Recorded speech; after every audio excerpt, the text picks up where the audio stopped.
to talk about things that were never publicized and how he got involved in swimming and how everything evolved with him. First of all, my grandparents had a house at Lake Mohawk, and it was a summer house only, and it was right on the lake. And from what my mother told me, because I'm younger than I wasn't even here, my brother, when he could walk, if he could open the door, he'd run down the steps, he'd run across the lawn, and go directly into the water. He always did it, even before he knew how to swim. So that was they had to be constantly vigilant with him, to the point they put a harness on him and a leash, right? And they tied the leash to the tree, so that if they were outside with him, they didn't have to be running constantly to get him out of the water. What happened eventually is he certainly learned how to swim at Lake Mohawk, but then there was a marine pool at Lake Mohawk. So eventually he joined the swim team there and started to work out in the summer. And then of course we would come back to Verona for the rest of the year.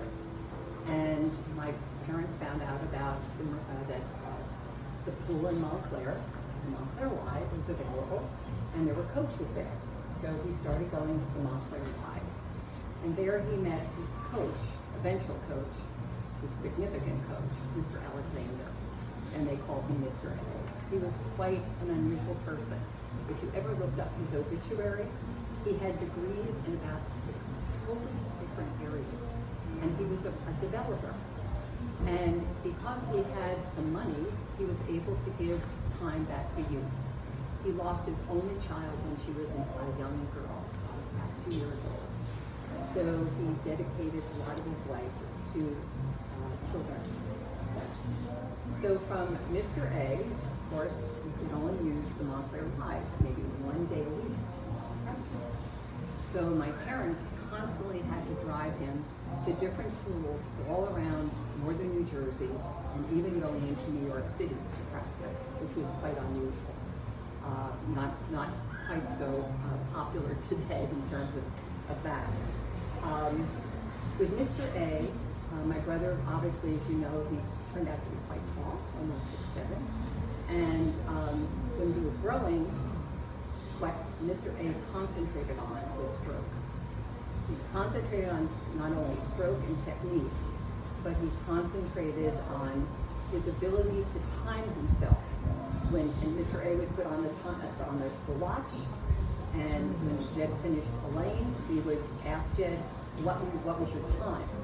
So that became part of his training, that he was able to figure out his time as he was swimming. Not only that, he focused on his technique. And I remember at one point when he was in college, being at Yale University for a swim meet, and they photographed him underwater, and it was eventually put on television when they televised the meet to show his incredible technique that he had learned. Also, part of being a backstroker is not only the start, but it's all the turns you have to do. And every single turn has to be very precise, or you're going to lose tenths of a second. And tenths of a second become critically important when you're trying to win a race. Jed's favorite distance was the 200, and that was he swam the 100 and did well with 100, but his real specialty was the 200. When eventually he got an acceptance at Princeton, his coach became caught moving. But Mr. A was always in the background, coming in, checking in, etc. And when he was in college, he became, his senior year, he became the captain. The family mostly went to the meets. Every time there was a meet, we would drive somewhere as long as it was fairly local. We went to the Nationals in Chicago, that's as far west as we drove, and many, many other locations. When Jed was in college, he met a person by the name of Thompson Mann. I don't know if that means anything to any of you here, but Thompson Mann was a backstroker, and he was my brother's competition. And one time my brother came back from a meet, and he said to my mom, I would like to have Thompson come and stay with us for the summer and be coached with me. So Thompson wound up coming to Verona from the University of North Carolina for 2 summers, the 2 summers before the Olympics. And here's my brother's competition being coached by his coach. But Thompson was a sprinter.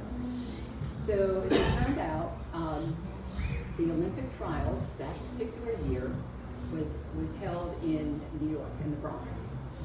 And therefore I was able to go, my grandparents, my parents at that point had been very active in supporting swimming at the Y. They were timers and they worked, my mom worked with statistics, etc. for them.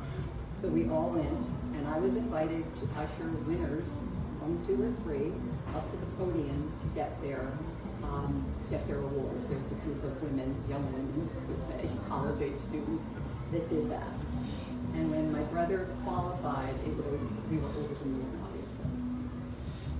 From there, he went to, with the team, he went to Stanford pool, where the team was practicing before they flew to Tokyo.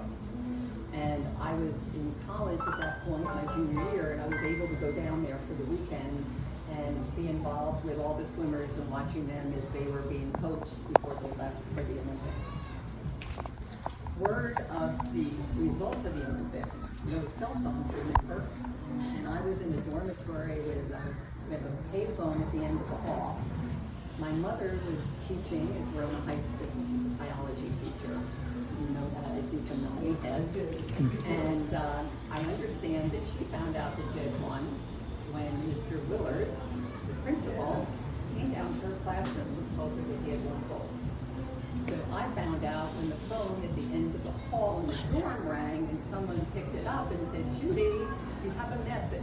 So that is how that happened. Mr. A, my brother's swimming coach, somebody said before they heard he swam in a lake. Yeah, he swam in Lake Mohawk. But Mr. A, in the summer, had a camp on his property. He had a quarry lake up in Wayne. And on that quarry lake, he built a 3-sided pool and put the lanes in. And my brother spent the entire summer there for 2 summers along with Thompson.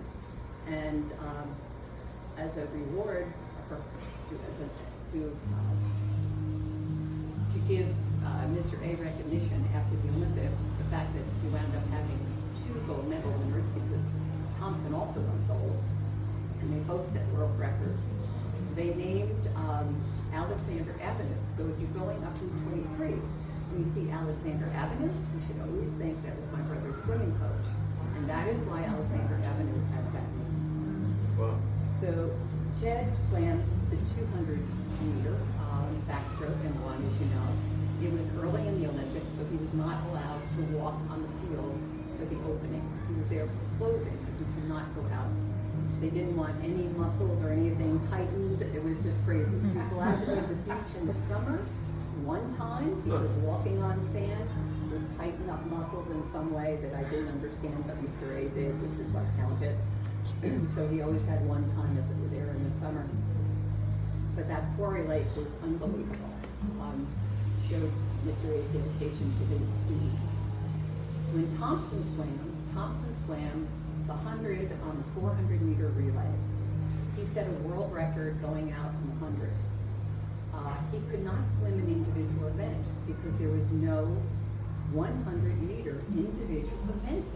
It's just like my brother could not swim in a relay, an 800-meter relay, because there wasn't one. He would have been the one that led off that relay with his world record in the 200, and that was not available.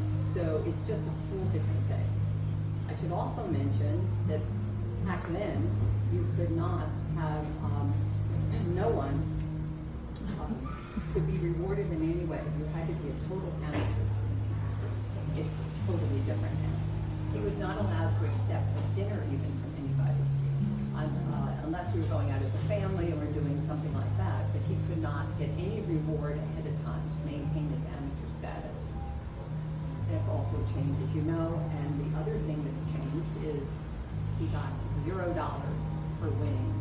Now they pay everybody for first, second, and third. They get a rather nice check. That would be a good start for something else. So after the Olympics was over, Jed was able to go, he was invited all over the world. So Thompson and Jed went all through they went to Vietnam, that whole area. In fact, my brother skied on the Saigon River very shortly before the war broke out. So that was a memory that he had. He went for the Near East, and then he went down to Australia, New Zealand, came back up through some of the islands, and I met him at Christmas time in Hawaii. My grandparents gave me airfare to go. I could either come home or go to meet him. So I was the first one to meet him. We spent a week in Hawaii. We flew back on New Year's Eve. I went back to college. My brother did not tell my parents he was coming home. So he flew into Newark Airport, got a ride to Howard Street, and he appeared in the middle of the night because nobody in Verona used to have to lock their doors. Opened the door, walked in, and went up to his bedroom, and my parents found that he was home. So you all know about Jed Graef Day, which was fun, and that was well written up for quite a while. I remember coming home for that, and after Jed Graef Day, and I was home for the rest of the week, the doorbell never stopped ringing. Kids were lined up at the door. They wanted an autograph. So he was constantly signing autographs of Jed, absolutely no fees for the week, which was kind of fun. And then after I went back to school, Jed then was invited to go to Europe. And he spent 3 to 4 months in Europe, traveling to all different countries. And he had his last swim meet where he swam competitively in Germany. He never ever competed again. He just now goes to the Y, or goes to a swim club, indoor swim club up in Vermont. He swims at least 4 days a week. That's how he stays in shape. And he does at least a mile or 2 miles, depends on how much time he can give out for lunch. So that's just a little history of family background and my brother's goal of being an Olympian that he was able to meet.